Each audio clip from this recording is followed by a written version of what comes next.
할렐루야. 복되고 거룩한 주님의 날입니다.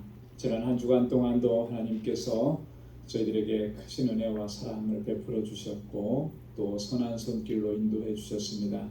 그 하나님의 사랑과 또 은혜를 기억하면서 이 시간 우리 마음을 다하고 성품을 다하고 힘을 다해서 하나님께 예배드리기를 소망합니다. 우리 다 함께 자리에서 일어나셔서 영과 진리로 아버지 하나님께 예배드리겠습니다.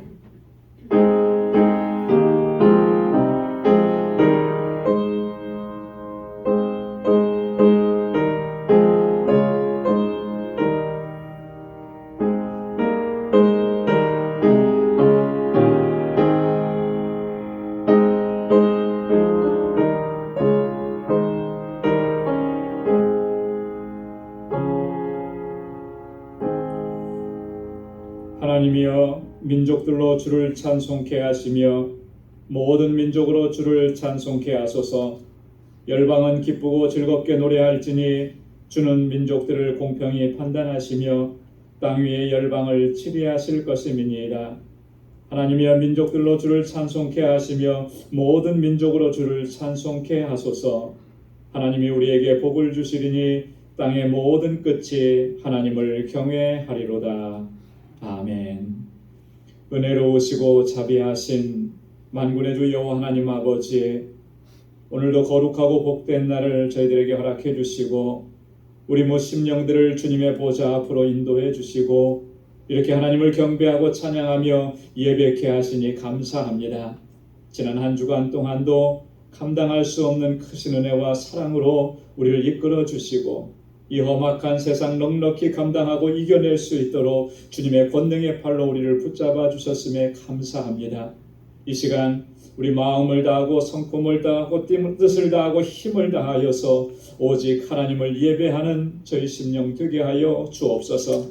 아버지 하나님, 우리 가운데 임하셔서 이 예배를 기뻐 흠양해 주옵시고 예비하신 주의 은혜와 평강으로 덧입혀 주옵소서. 예수님의 이름으로 기원하옵나이다. 아멘.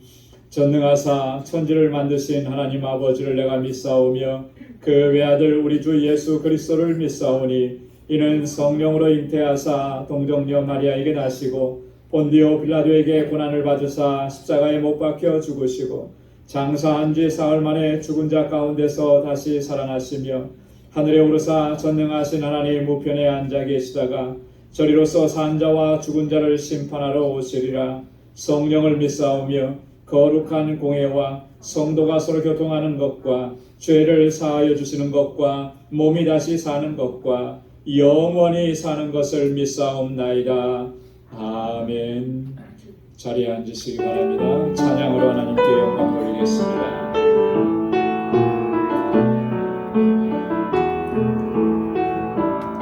나 이제 돌아가리라. 나 이제 돌아가리라. 아버지 기다리시는 본향으로. 나 이제 돌아가리라. 나 이제 돌아가리라. 아버지 안아주시는 본향으로. 나 이제 돌아가리라. 나 이제 돌아가리라. 아버지 기다리시는 본향으로. 나 이제 돌아가리라. 아버지 안아주시는 본향으로. 다시 한번 나 이제 돌아가리라. 아버지 기다리시는 본향으로. 나 이제 돌아가리라. 아버지 안아주시는 본향으로. 나의 어리석은 지혜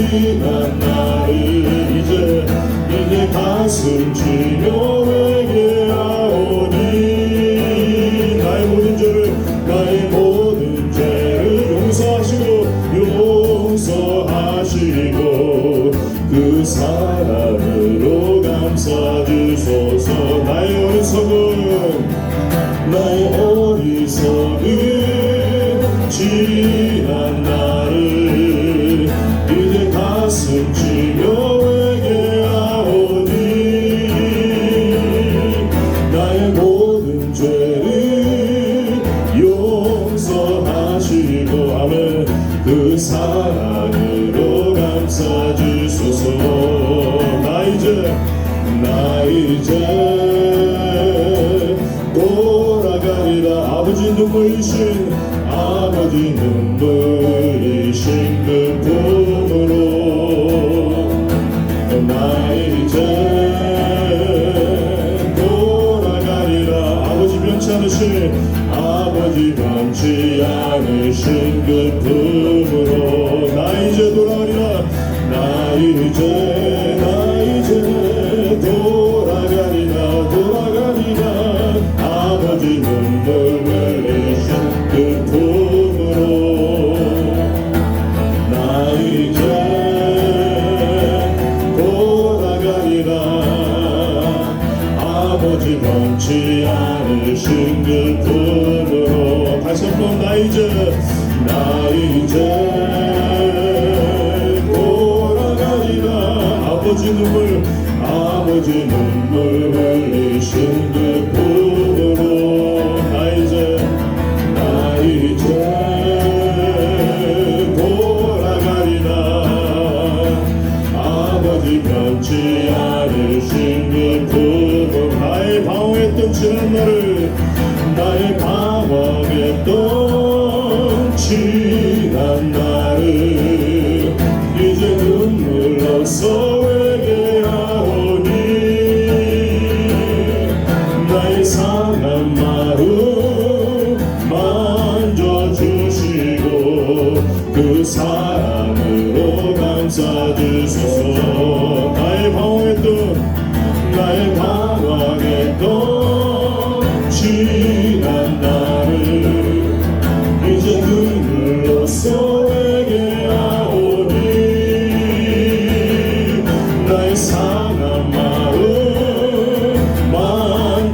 만져주시고 그 사랑으로 감싸주소서 나 이제 돌아가리라 나 이제 돌아가리 아버지 눈물 흘리신 그 품으로 나 이제 돌아가리라 아버지 변치 않으신 그 품으로 나의 방황했던 지난 날을 이제 눈물로써 회개하오니 나의 상한 마음 만져주시고 그 사랑으로 감싸주소서 나의 어리석은 지난 날을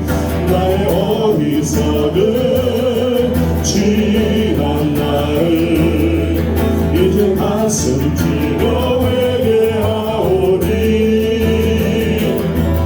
나의 모든 죄를 용서하시고 그 사랑으로 감싸주소서 우리 같이 함께 동서로 기도드리겠습니다 주님 품으로 다시 돌아가기를 원합니다 아버지 우리를 기다리시는 주님 항상 우리를 기다리시는 눈물 흘리신 그 품으로 가기 원합니다 아버지 변치 않으신 품으로 가기 원합니다 우리를 만져주시고 우리의 어리석을 지난 날들을 주님 용서하여 주셔 주님 우리 회개하오니 주님 우리를 받아주시옵소서 나를 보냐고 나에게 돌아가리라 아버지 안아주시는 그 품으로 그 사랑으로 감싸주소서 나의 방황했던 지난 날을 이제 눈물로써 회개하오니 나의 상한 마음 만져주시고 그 사랑으로 감싸주소서 우리 다같이 나의 어리석은 지난 날을 이제 가슴 치며 이제 이제 가슴 찔러 회개하오니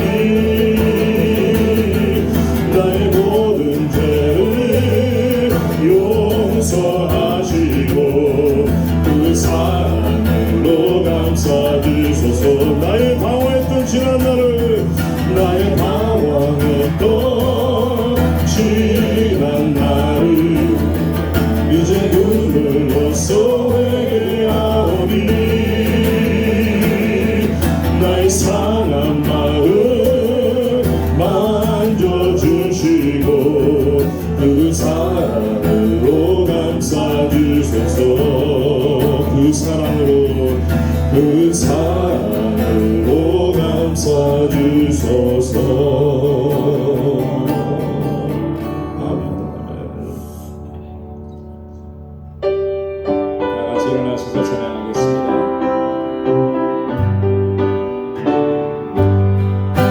만일이 내게 있으면 그 입 다가지고 내 구주 주시는 종을 늘 찬송하겠네. 내 은혜로 신 하나님 날 도와주시고 그 크신 영광 넓혀 다 알게 하소서. 내 주의 귀한 이름이 날 위로하시고 아멘. 이 귀의 음악 같으니 참이라게도 내 죄의 권세 깨뜨려 그 벌받으시고 이 주한 마음을 비로소 보정케 하셔. 이 주한 마음을 비로소 보정케 하셨네. 아멘.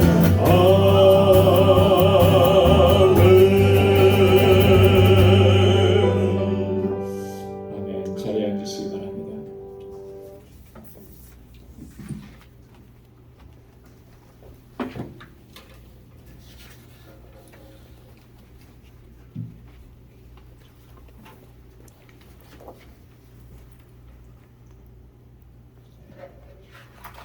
거룩하시고 고마우신 아버지 하나님, 오늘 새 하늘과 새 땅으로 허락하신 하나님께서 이 방주교회에 역사하시려고 성도님을 이렇게 모이게 하시고 주님의 말씀을 전하게 하시고 또 기도하게 하시고 또 찬송하게 하시고 우리의 마음과 뜻을 다하여 이 자리에 섰사오니 아버지 하나님께서 우리의 심정을 받아주시고 주님께서 역사해 주시옵소서.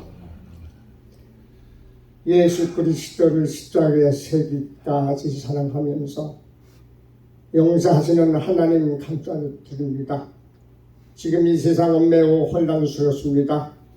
전 세계적으로 천재지변이 빈번하고 일어나고 있고 평화스럽고 따뜻한 즐거운 안식처가 되어야 할 저희 가정과 모든 사회가 불안하고 냉랭하고 불편하여 참 머물고 싶지 않는 곳으로 느껴진다면 얼마나 고통스러울까. 우리들이 자신에게 주어진 역할과 책임을 잘 감당하려면 원만하게 소통한다면 건강한 살림과 가정이 또 계획이 될 것입니다. 성실을 근면하고 거리가 된다면 우리 모든 상처 입은 인생들입니다. 하나님의 무한하신 긍휼이 필요한 존재들입니다. 주여 우리를 불쌍히 여겨주시고 여호와께서 집을 세우지 아니하시면 세운 자의 수고가 헛된다고 말씀하셨사오니 우리 본성 중에서도 어려움에 처해 있는 사랑하는 성도들이 있습니다. 사랑으로 인도하여 주시고 안전한 곳으로 인도하여 주시고 그들이 어려워도 주님을 사랑하는 마음을 변치 않게 하옵소서. 방주교회에 통하여 교회를 이끌고 나가서 일꾼들이 배출되게 하시고 나라와 민족을 위해 책임지는 귀한 자들이 많이 나오게 하옵소서. 고독한 사람들의 고통을 덜어줄 수 있는 성도들이 되게 하여 주시고 행복한 사람들이 나로 인해 더 행복해지는 이 시간이 되게 도와주시옵소서. 주님께서 방주교회에 임하소서 성령의 역사를 늘 살아 움직이게 하시고 생명이 넘치는 교회가 되게 도와주시고 그리하여 이 사회와 국가와 온 세계까지 뜨겁게 말씀을 증거하여 복음화에 앞장서는 교회로 인도해 주시기를 간절히 바라고 원합니다. 목사님 영육간에 건강하게 하시고 영감을 더하여 주시고 뜨거운 은혜의 말씀을 성령 충만한 말씀을 선포할 수 있도록 은혜 내려 주시옵소서. 우리의 심령이 감사와 기쁨으로 넘쳐 주님을 만날 수 있는 이 시간이 되게 도와주시고 예배 시정을 하나님께 의탁합니다. 아버지 이것을 임재하여 주시고 우리의 마음과 모든 것을 감싸주시고 오늘 하나라도 교회 나가기 전에 한 말씀이라도 우리가 기억할 하나님의 뜻을 기억할 수 있는 이 시간이 되게 도와주시옵소서. 모든 말씀 예수님 이름 받들고 기도하였습니다. 예, 아멘.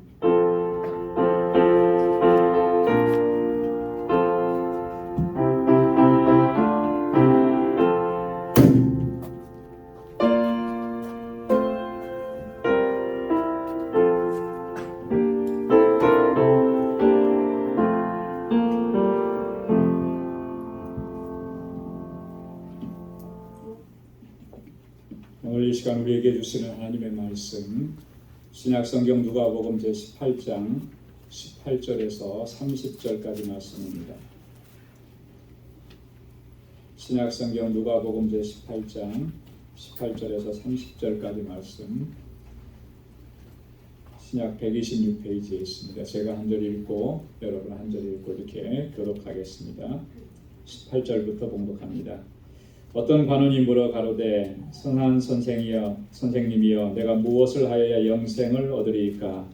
예수께서 이르시되 내가 어찌하여 나를 선하다 일컫느냐 하나님 한 분 외에는 선한 이가 없느니라.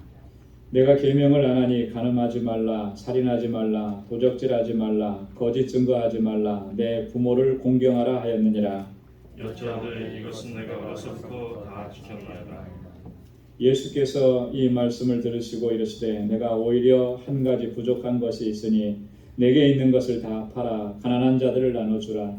그리하면 하늘에서 보화가 내게 있으리라. 그리고 와서 나를 쫓으라 하시니 그 사람이 큰 부자의 부로 이 말씀을 듣고 심히 근심하더라. 예수께서 저를 보시고 가라사대 재물이 있는 자는 하나님의 나라에 들어가기가 어떻게 어려운지 약대가 관을 비로 들어가는 것이 부자가 하나님의 나라에 들어가는 것보다 쉬우니라 하시는데 듣는 자들이 가로되 그런즉 누가 구원을 얻을 수 있나이까? 가라사대 우리 사람이 할 수 없는 것을 하나님은 하실 수 있느니라. 베드로가 여짜오되 보옵소서 우리가 우리의 것을 다 버리고 주를 쫓았나이다. 이르시되 내가 진실로 너희에게 이르노니 하나님의 나라를 위하여 집이나 아내나 형제나 부모나 자녀를 버린 자는 다 함께요. 금세에 있어 여러 배를 받고 내세 영생을 받지 못할 자가 없느니라 하시니라. 아멘. 아멘. 할렐루야. 우리 기독교 신앙에 있어서 가장 중요한 핵심적인 요소는 무엇이겠습니까?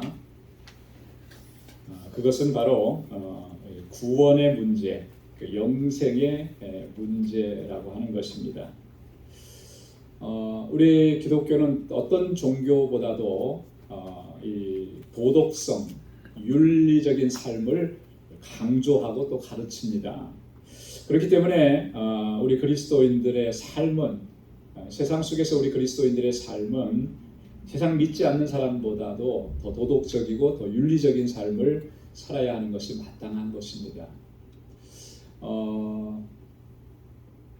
얼마 전에 한국에서 있었던 뉴스를 보고 참 가슴이 답답했는데요. 그게 뭐냐면 중소도시의 제법 큰 교회에서 큰 분란이 일어난 거예요. 그 분란 때문에 목사님이 결국 사임을 하셨는데, 결국 그 분란의 원인은 목사님에게 있었다고 하는 내용이었습니다. 물론 목사님은 극구 본인은 그렇게 한 것이 아니다라고 주장을 하는 거죠. 그런데 인터뷰하는 과정 속에 이제 얼굴이 가려지고 인터뷰하는데 어떤 한 교인이 그런 얘기를 들었습니다. 뭐라 그러냐면, 목회자이기 때문에 누구보다도 더 엄격한 도덕성이 요구되는 것 아니겠습니까? 이렇게 하는, 목회자이기 때문에 다른 어떤 성도들보다, 다른 어떤 사람들보다 더 엄격한 도덕성, 그것이 요구되는 거 아니겠느냐라고 하는 거예요. 이런 말이 과연 목회자에게만 해당되는 그런 얘기일 것인가? 우리 그리스도인들에게, 우리 그리스도인 한 사람 한 사람에게는 해당되지 않는 상황인가? 그렇지 않아요. 성경에는 우리 모든 그리스도인들, 우리 모두는 누구보다도, 세상에 믿지 않는 사람들보다도 더 엄격한 그런 도덕적이고 윤리적인 삶을 추구해야 마땅하다고 성경은 우리에게 교훈하고 가르치는 것입니다. 하지만 그렇다고 해서 이 도덕과 윤리가 우리 신앙의 가장 중요한 핵심이냐? 그건 아니라고 하는 거죠. 성경이 우리에게 증거하고 있는 것은 가장 중요한 핵심적인 요소는 바로 우리 구원의 문제라고 하는, 영생의 문제라고. 우리가 아무리 도덕적으로 완전한 삶을 살고 정의를 위해서 우리가 내 몸을 불사르게 내어주고 그렇게 다 했어도 영생의 문제에 있어서, 구원의 문제에 있어서 내가 분명한 답을 가지고 그렇게 신앙생활을 하지 못하고 있다면 그건 심각한 문제가 아닐 수 없다라고 하는 것이죠. 그런데 그리스도인들 가운데 많은 사람들은 열심히 신앙생활하면서도 이 구원의 문제에 대해서, 영생의 문제에 대해서는 별로 그렇게 큰 관심을 갖지 않는 사람들이 종종 있다라고 하는 거예요. 사회운동은 그렇게 열심히 합니다. 구제하는 일에는 그렇게 열심히 하고, 봉사하는 일이라면 그렇게 열심히 쫓아다니면서 그렇게 하는데, 그런 모습을 보면 참 아름답죠. 본이 되고.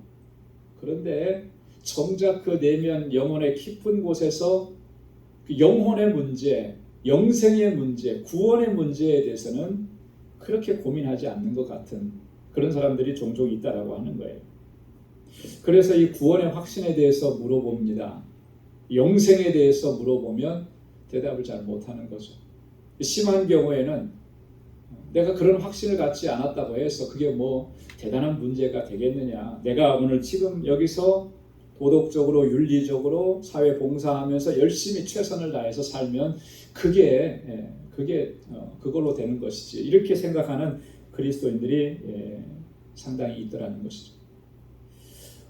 오늘 함께 봉독한 본문의 말씀은 우리가 이처럼 구원의 확신이나 영생의 문제에 대해서 관심을 갖지 않고 오직 현세적인 삶에만 우리의 포커스를 맞추고 살아가고 있다면 그것이 얼마나 위험한 문제인지, 그것이 얼마나 심각하게 위험한 것인지를 우리에게 가르쳐 주시는, 교훈하시는 그런 말씀입니다. 본문의 내용을 보면 한 관원이 예수님께 찾아왔습니다. 그리고 예수님께 질문을 합니다. 어떻게 하면 내가 영생을 얻을 수 있습니까? 이 본문의 말씀은 마태복음 19장에도 또 마가복음 10장에도 동일한 내용으로 기록이 되어 있습니다. 이 관원은 어떤 사람이었느냐 하면 젊은 사람이었다 그랬어요. 청년이라고. 그리고 이 관원은 굉장히 큰 부자였다라고 말씀을 하고 있습니다. 종교적인 열심 또한 정말 대단한 사람이었습니다. 예수님께서 이 관원에게 대답을 하셨죠. 내가 계명을 아노니 너는 그 계명들을 힘써서 지켜야 된다. 10계명의 조목조목을 말씀해 주시면서 그 계명을 지켜야 된다 그랬습니다. 그랬을 때 이 관원이 뭐라고 했습니까? 이것들은 내가 어려서부터 다 지키었습니다. 아주 당당하게 그렇게 얘기한 거예요. 그러니까 그가 어려서부터 얼마나 종교적인 열심을 가지고 그렇게 살아왔는지를 단적으로 보여주는 것이죠. 그런데 예수님께서는 이 관원에게 오히려 한 가지 부족한 것이 있다, 그렇게 말씀합니다. 그러면서 다음과 같이 이 젊은 관원에게 결단을 촉구하십니다. 22절 말씀에 보면 예수께서 이 말을 들으시고 이르시되 내가 오히려 한 가지 부족한 것이 있으니 내게 있는 것을 다 팔아 가난한 자들을 나눠주라. 그리하면 하늘에서 보화가 내게 있으리라. 그리고 와서 나를 쫓으라 하시니. 그럼 영생을 얻는 방법에 대해서 묻는 이 관원에게 또 율법을 내가 다 지켜서 행했습니다라고 이렇게 자신 있게 당당하게 이야기하는 이 관원에게 예수님께서 하신 말씀은 전혀 다른 말씀입니다.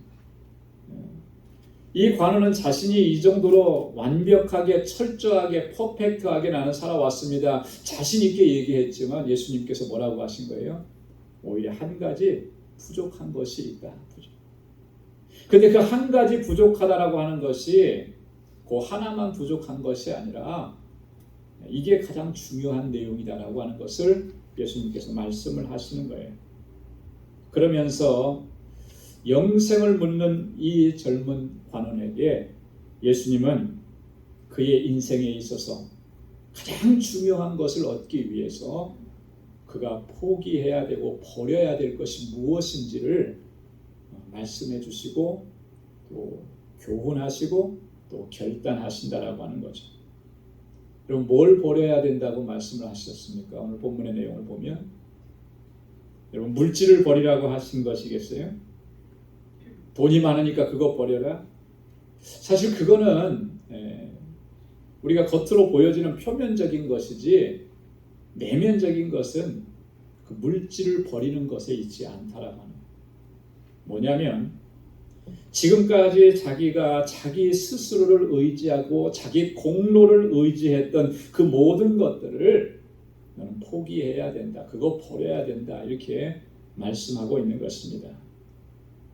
여러분, 이 관원은 자신의 질문에 대해서 예수님께서 말씀하셨을 때 아마 한편으로는 굉장히 뿌듯하게 생각을 했어요. 굉장히 흥분되었을 것입니다.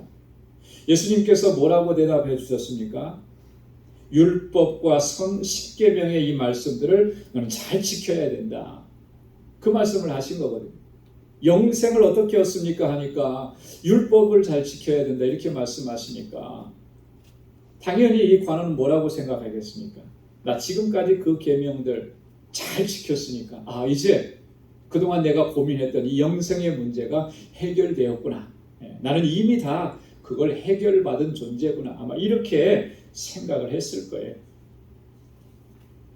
내가 율법을 잘 지켰으니까, 내가 이 유대교의 그 신앙에서 주장하고 강조하는 것들을 내가 철저히 잘 따르고 그렇게 선을 행하고 의롭게 행하고 공로를 많이 쌓았으니까 그러니까 내가 이렇게 이제는 영생을 얻은 것이 이게 맞구나. 여러분, 자기 공로를 의지하면서 그 영생의 문제에 접근해 들어가는 이 관원의 모습을 볼 수가 있는 거죠. 여러분, 오늘날에도 오늘날 우리들의 삶 속에서도 우리가 이 관원과 같은 그런 생각을 가지고 우리가 신앙생활을 하고 있지는 않은지 우리 자신의 모습을 한번 진지하게 돌아봐야 됩니다. 내가 이만큼 수고했으니까, 내가 이만큼 수고했으니까, 이만큼 희생했으니까, 내가 주의 일을 위해서 이만큼 헌신했으니까 하나님께서 나에게 복을 주시고 나는 영생을 얻었고 나는 분명히 당연하게 하나님 나라에 들어갈 수 있을 것이다. 그러면서 우리가 내 공로를 자랑하고 스스로에 대해서 자부심을 가지고 그리고 우리가 그렇게 당당하게 신앙생활을 하고 있지는 않느냐라고. 여러분, 우리가 분명하게 기억해야 될 것은 이러한 공로주의적인 생각들, 이거 버리지 않으면, 이거 포기하지 않으면 어느 누구도 결단코 그 영생에 들어갈 수가 없고 하나님 나라에 들어갈 수가 없다라고 하는 것, 이것이 주님께서 주시는 교훈이에요. 왜냐하면 이 영생을 얻는 것은 율법을 잘 지켜 행한 그런 공로, 또 어떤 선을 행한 그 결과, 그것으로 우리가 얻을 수 있는 것이 결코 아니라고 하는 것이죠. 여러분, 영생을 얻었습니다. 구원의 확신이 있습니다. 무엇으로 인해서 내가 구원의 확신을 갖고 내가 영생을 얻었다고 그렇게 얘기할 수 있는 것이겠습니까? 그것은 바로 예수 그리스도, 나를 구원하신 예수 그리스도의 그 구속의 은혜를 믿었기 때문에, 그렇죠?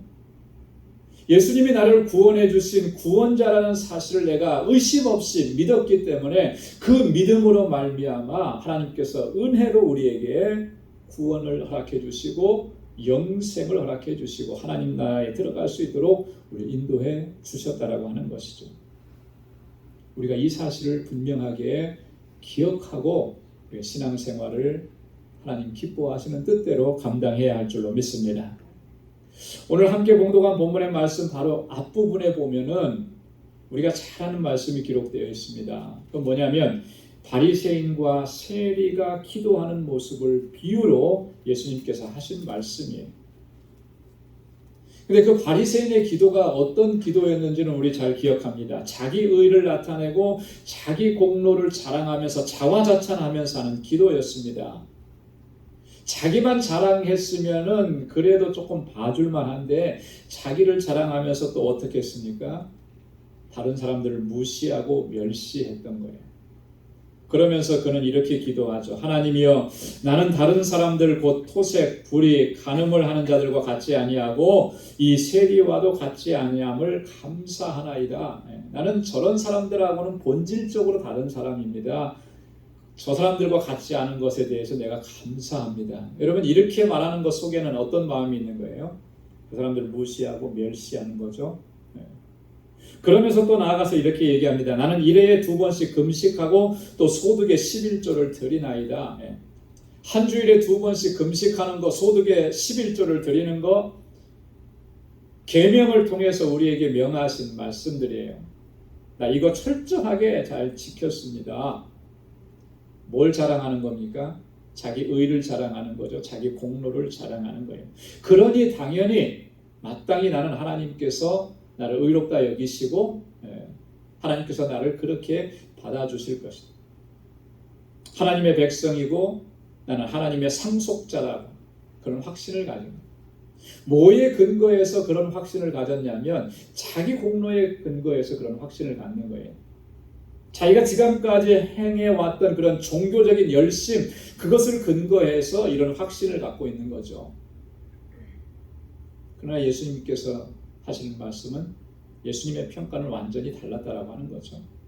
그가 하나님 앞에서 의롭다함을 받았느냐면 결코 그렇지 않아요. 누가 의롭다 하심을 받았다고 했습니까? 가슴을 치면서 회개하면서 나는 죄인입니다라고 하나님 앞에 고백했던 그 세리가 하나님 앞에서 의롭다함을 얻었다. 이 바리새인에 대해서는 주님께서 그가 의롭다함을 얻었다라고 하는 그 말씀을 단 한마디도 해주시지 않았다라고 하는. 우리 자신의 공로를 자랑하고 그 공로에 의거해서 우리가 스스로 의롭게 여기고 또 더 나아가서 자기 의와 자기 공로로 내가 영생을 얻었고 하나님 나라에 이르렀다라고 그렇게 생각하는 그 모든 것들 우리가 철저하게 버려야 한다라고.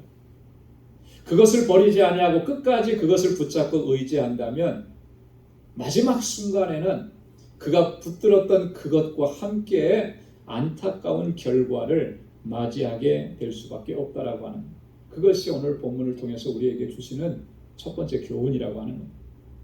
여러분, 내 공로가 아니라 오직 주 예수 그리스도의 공로를 의지해야 할 줄로 믿습니다. 예수님의 공로로만 우리가 의롭다함을 얻는 거예요.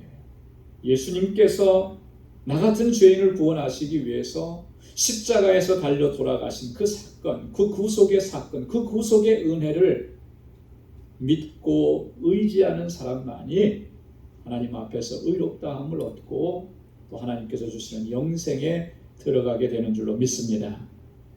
두 번째로 오늘 본문을 통해서 우리에게 교훈하시는 말씀은 우리가 세상을 사랑하는 그 마음들, 세상 것들을 의지했던 그 마음들을 버려야 된다라고 하는 것을 우리에게 강조하십니다. 여러분, 예수님께서 이 관원이 내가 계명을 어려서부터 다 지켰습니다, 이렇게 당당하게 대답하는 모습을 보시고 칭찬해 주시기는커녕 그렇게 말씀하셨잖아요. 내가 오히려 한 가지 부족한 것이 있다. 이 부족한 것이 있다고 말씀을 하시면서 이 관원에게 한 가지 아주 중차대한 도전을 하셨습니다. 22절 말씀인데 다시 한번 우리가 한 목소리로 한번 같이 읽어보도록 하겠습니다. 다 같이요. 시작. 내게 있는 것을 다 팔아 가난한 자들 나눠주라. 그리하면 하늘에서 보화가 내게 있으리라. 그리고 와서 나를 쫓으라. 할렐루야. 예수님께서 도전하신 그 도전은 어떤 것이었습니까? 두 가지를 도전하셨잖아요. 첫째가 뭐예요? 내게 있는 것을 다 팔아서 가난한 자들에게 나눠주라는 거예요. 가난한 자. 너가 가지고 있는 것, 이 사람은 큰 부자라 그랬잖아요. 얼마만큼 부자였는지는 모르지만 큰 부자라고 한 것을 보면 엄청났던 것 같아요. 재산이 대단했던 것 같습니다. 젊은 사람인데 그렇게 재산이 많았어요. 아마 가문 대대로 부유하게 살았던 그런 집안인 것 같아요. 자, 그런데 그거 다 팔아서 가난한 자들에게 나눠주라. 두 번째 결단하게 하는 건 뭡니까? 그리고 너는 나를 쫓으라는 거예요. 와서 나를 쫓아라. 여러분, 이 두 가지 결단하게 하는 중차대한 말씀을 주님께서 주셨습니다. 이 말씀 속에서 우리는 이 관원의 문제가 무엇이었는지를 발견할 수 있다고 하는 거예요. 근데 이 관원의 문제는 이 사람의 문제만이 아니고 결국 궁극적으로 보면 우리들의 문제예요. 나의 문제라고 합니다. 뭐가 문제입니까? 예수님께서는 지금 이 관원에게 내가 가진 거 다 팔아서 가난한 사람들에게 나눠주라, 이렇게 말씀하시고, 여기서 뭘 발견할 수 있습니까? 저는 그런 생각을 했습니다. 왜 예수님께서 이 말씀을 해주셨을까? 이 청년 관원에게서 뭘 보셨기에?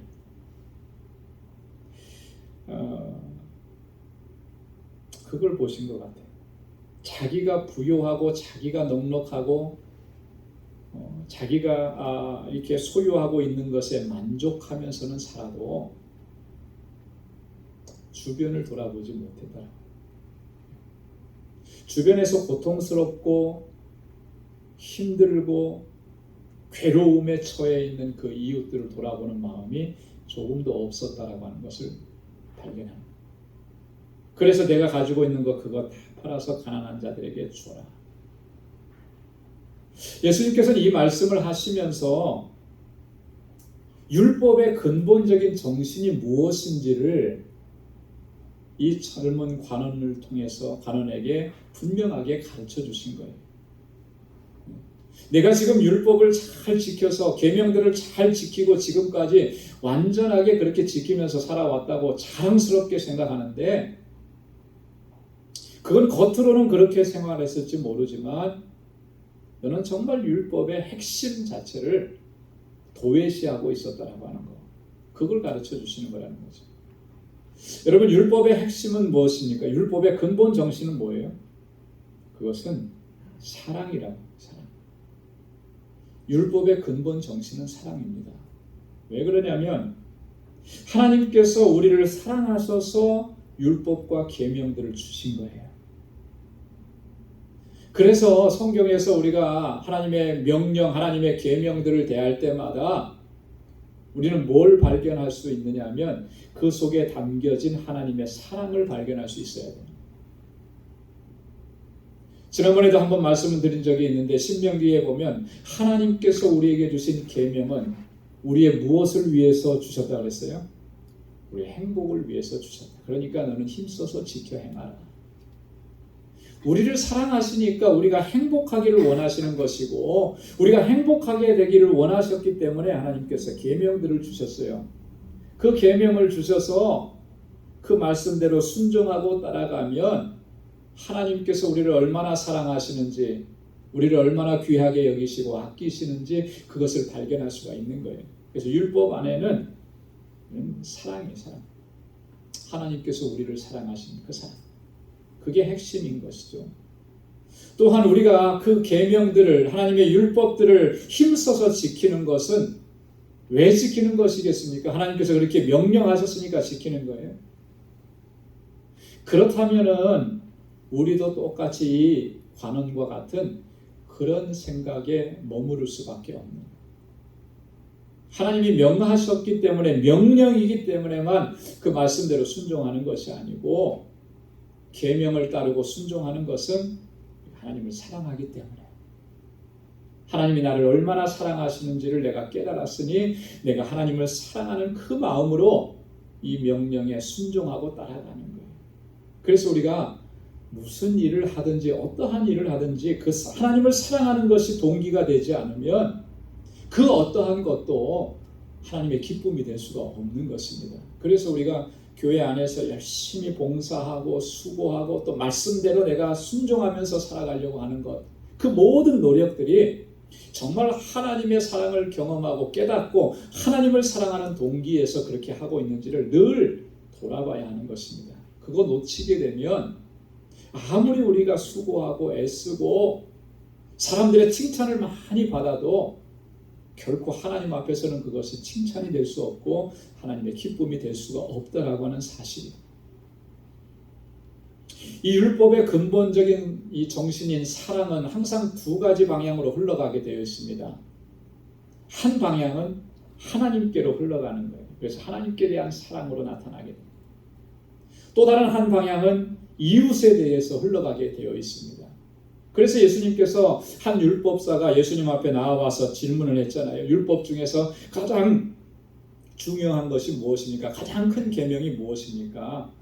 그때 예수님께서 뭐라고 대답을 하셨습니까? 크고 첫째 되는 것은 내 마음을 다하고 목숨을 다하고 뜻을 다해서 주 너희 하나님을 사랑하는 것이다. 하나님 사랑하는 것이다. 또 둘째는 그와 같다. 그와 똑같다. 내 이웃을 내 몸과 같이 사랑하라 하셨다.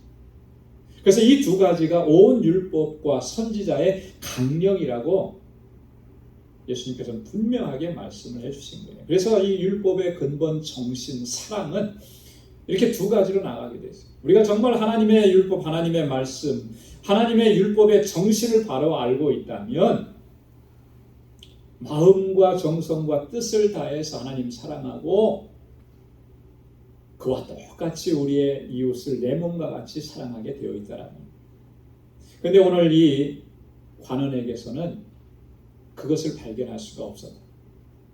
하나님을 사랑한다고 했는데 이웃에 대한 사랑이 전.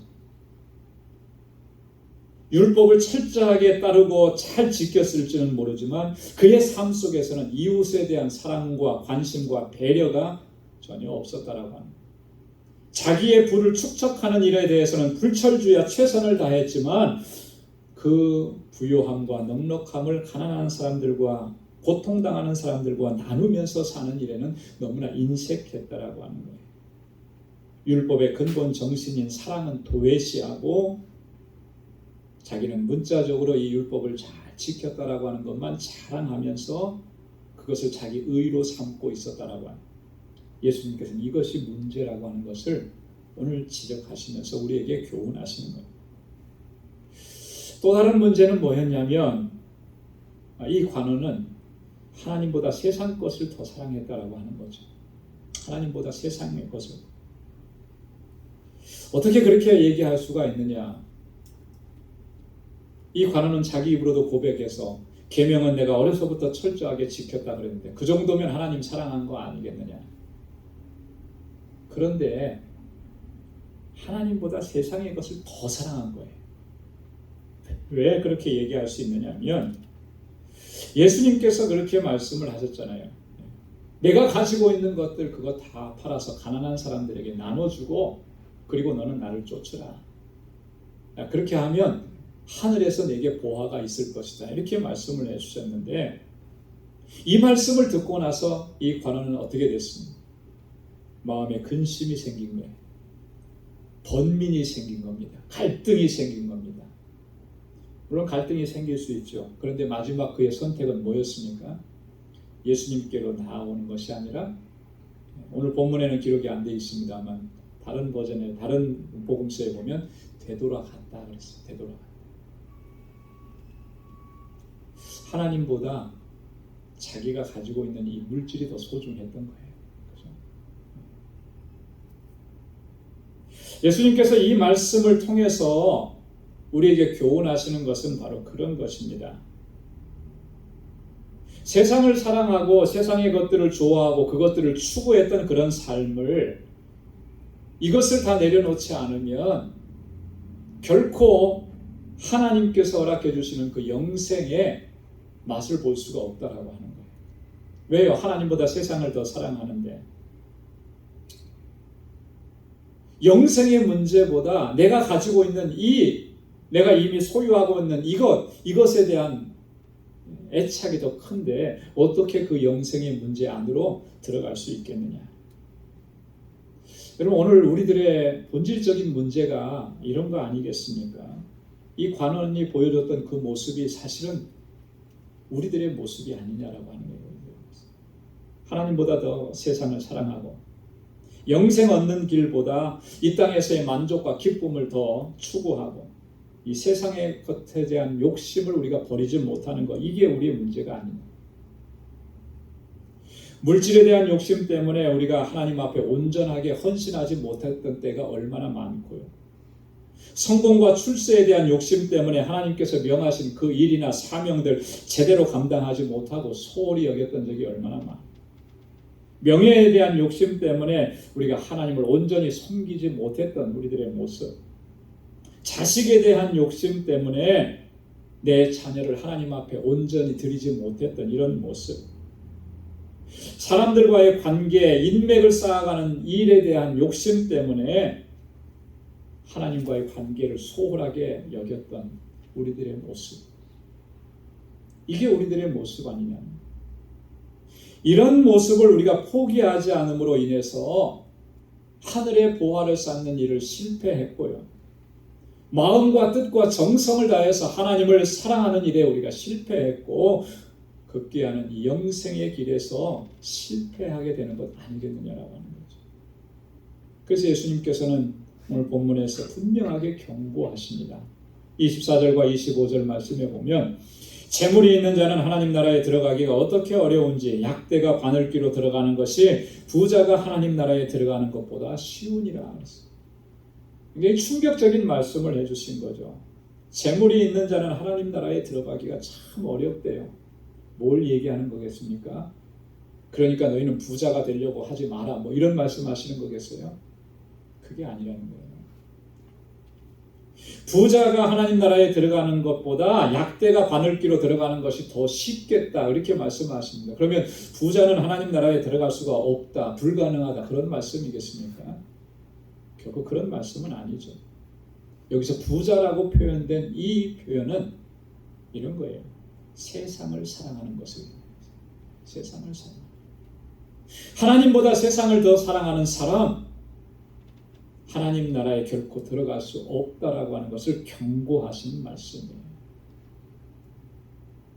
여러분, 우리가 세상에 살면서 이렇게 하나님보다 더 사랑하고 더 의지하고 더 붙잡고 있는 그것 때문에, 그것을 포기하지 않았기 때문에 오늘 이 관원처럼 우리가 주님 앞에 섰을 때 우리는 나름대로 열심히 최선을 다했습니다. 정말 이렇게 헌신하고 수고했습니다. 그것 가지고 내 공로를 내세우면서 당당하게 얘기할 수 있을지 모르지만, 그런 우리들을 향해서 주님께서 그렇게 말씀하시는 거예요.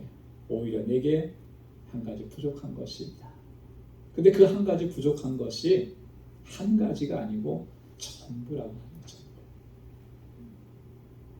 예수님께서 분명하게 약속을 해주십니다. 29절과 30절에 보면, 하나님 나라를 위하여 집이나 아내나 형제나 부모나 자녀를 버린 자는 금세에 있어 여러 배를 받고 내세에 영생을 받지 못할 자가 없느니라. 할렐루야. 얼마나 소중한 거예요. 내 집, 내 아내, 내 남편, 내 형제, 나의 부모, 내 자녀들. 세상 무엇과도 바꿀 수 없는 가장 소중한 것이잖아요. 그것들조차도 하나님을 사랑하는 것을 가로막는다면, 그래서 우리가 하나님의 뜻을 행하는 일에 주저하게 만들고 그 하나님의 뜻을 행하는 일을 포기하게 만든다면 그게 얼마나 안타까운 일이겠느냐. 우리가 거기에 많이 걸려서 넘어지고 있다라고 하는 거죠.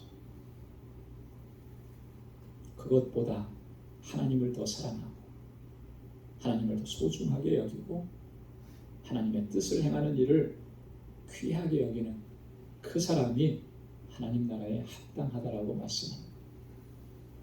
사랑하는 성도 여러분, 이제는 우리가 정말 구원의 확신의 문제, 영생의 문제에 대해서 보다 더 진지해져야 할 때, 형식적이고 반복적이고 무감각해지는 그런 신앙생활, 종교생활, 이제는 멈춰야 하는 것입니다. 내게 부족한 것이 무엇인가 바로 볼 수 있어야 하는 거예요. 하나님께서 주신 말씀의 본질을 깨닫지 못하고 영원하지 않는 헛된 것들을 붙잡으면서 그것을 자랑하고 그것을 의지하는 우리의 지금까지의 신앙의 형태들을 다 버려야 돼요. 오직 하나님만 사랑하고 하나님만 의지하고 그렇게 하나님의 뜻에 순종하면서 또 하나님의 영광을 위해서 살아갈 수 있는 저와 여러분들이 될 수 있기를 주님의 이름으로 축원합니다. 기도하겠습니다. 자비하신 아버지 하나님, 감사합니다. 이 아침에 저희들로 하여금 하나님을 경배하고 찬양하게 하시고 나에게 베풀어 주신 그 하나님의 놀라우신 사랑과 그 귀하신 은총을 다시 되새기게 하시고 하나님을 향한 우리의 마음을 다시 돌아볼 수 있도록 하나님 말씀으로 교훈해 주시니 감사합니다. 하나님보다 더 사랑하고 하나님보다 더 의지했던 것들 이제는 다 내려놓게 하여 주옵소서. 내 공로를 자랑하고 내 공로를 의지했던 것들 이제는 다 내려놓게 하여 주옵소서. 온 마음을 다하고 힘을 다하고 정성을 다하여서 오직 하나님만 사랑하고 하나님 사랑하듯이 또 내 형제와 자매와 이웃을 사랑하며 그렇게 하나님의 뜻을 펼쳐갈 수 있는 우리 방주의 모든 권속들이 되게 하여 주옵소서. 감사하며 예수님의 이름으로 기도드리옵나이다. 아멘. 찬송 493장 부르시면서 준비하신 예물을 하나님께 드리겠습니다.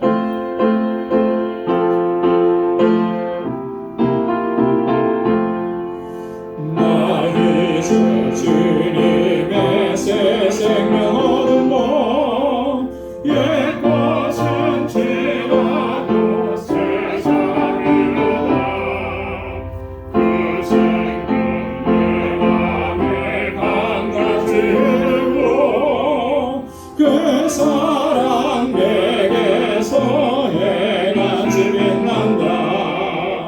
영생을 맛보며 주 안에 살리라. 오늘도 내일도 주 함께 살리라. 주 안에 감추인 새 생명 얻으니 이전에 줬던 것 이제는 값없다. 하늘의 은혜와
오늘도 하나님 허락해 주신 이 복되고 거룩한 날에 우리 믿음의 권속들 한자리에 모여 이렇게 하나님을 경배하고 찬양하고 예배케 하시니 감사합니다. 지금까지 나의 살아온 인생의 여정, 하나님의 은혜였고 하나님의 선하신 인도하심이었음을 이 시간 깨닫고 주님 앞에 감사하고 주님께 영광을 올려드립니다. 은혜 아닌 것이 없습니다. 또 은혜 아니면 살아갈 수가 없습니다. 그러하기에 하나님께서 이 연약하고 어리석고 우둔한 저희들을 하나님 부르시고 품에 안으시고 날마다 풍족한 은혜를 베풀어 주신 것 너무나 감사합니다. 하나님 이 시간 그 은혜를 기억하며 아버지께서 허락해 주신 물질 하나님 구별하여서 감사의 예물로 주님 앞에 올립니다. 우리 사랑하는 믿음의 권속들 하나님들 감사하며 주님을 찬양하며 살아가는 삶이 되도록 도와주옵소서. 여전히 힘들고 고통스러운 삶의 현장일지라도 하나님 그것 때문에 우리가 절망하지 않게 하시고 낭망하지 않게 하시고 눈을 들어 소망의 주님을 바라볼 수 있게 하여 주옵소서. 세상의 것들을 의지하다가 낙심하지 않게 하시고 오직 영원하신 생명을 허락해 주시고 영원한 평강이 되시는 우리 주님 여호와 하나님만 의지하는 저희들이 되게 하여 주옵소서.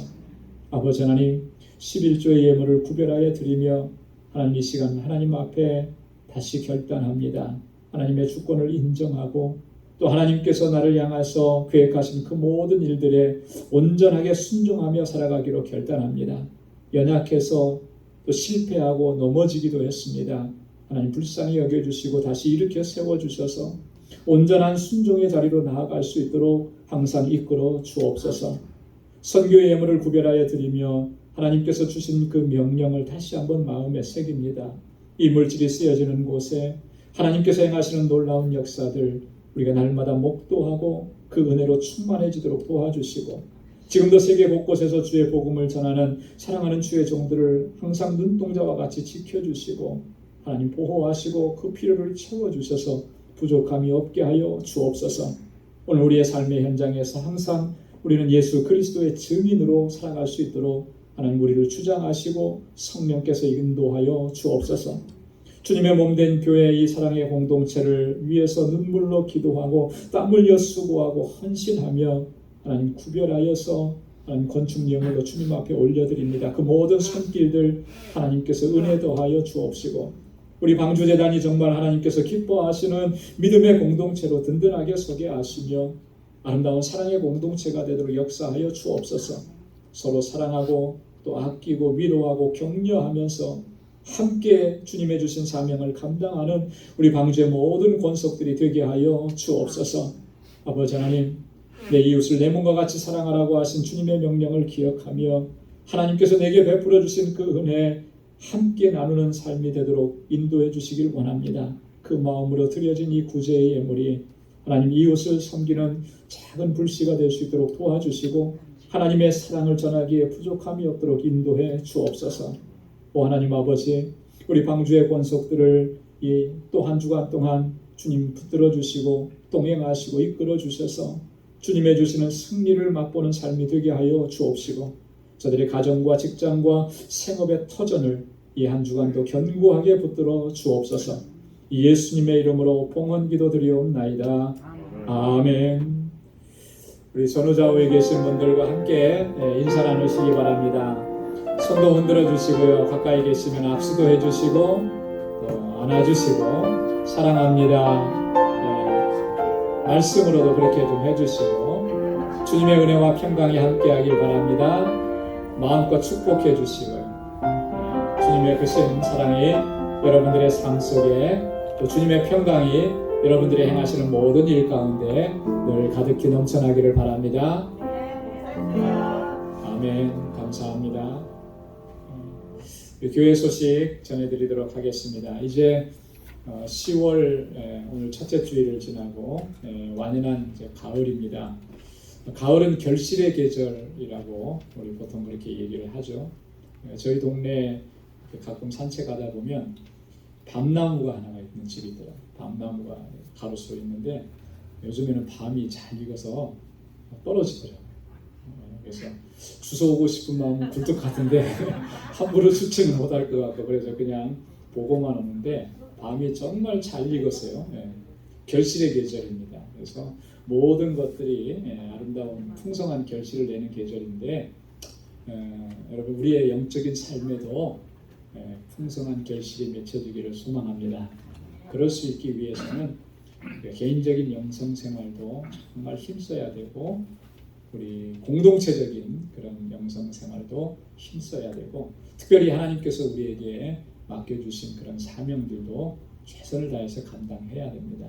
그렇게 아름다운 결실로 하나님께 영광 돌릴 수 있는 우리 방주의 권속들 여러분들 되시기를 바랍니다.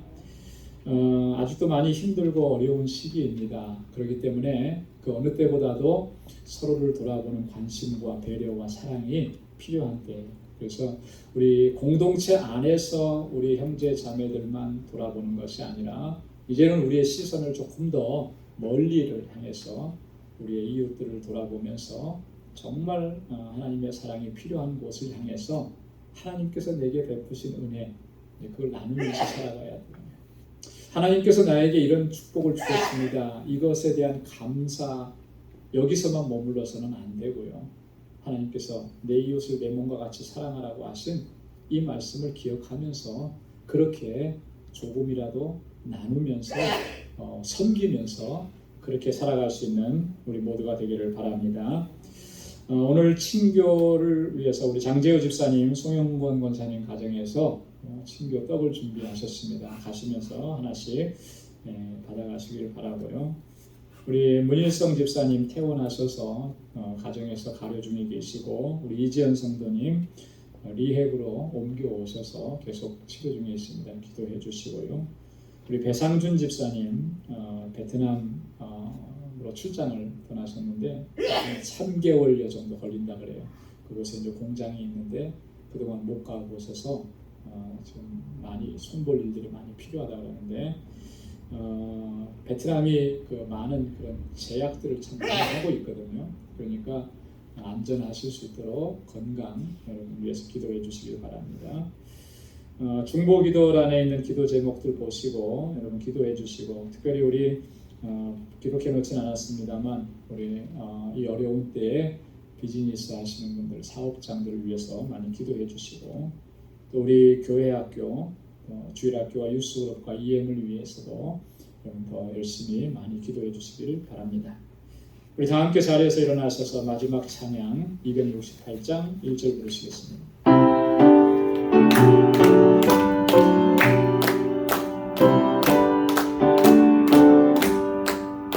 온 세상에 하여 나보는 전하리 만 백성 모두 나와서 주 말씀 들어라 죄 중에 빠져서 외면은 자들아 주님의 음성 못 듣고 또 구원 받아라 전하고 기도해 매일 증인 되리라 세상 모든 사람들 믿고 그 사랑 알고로.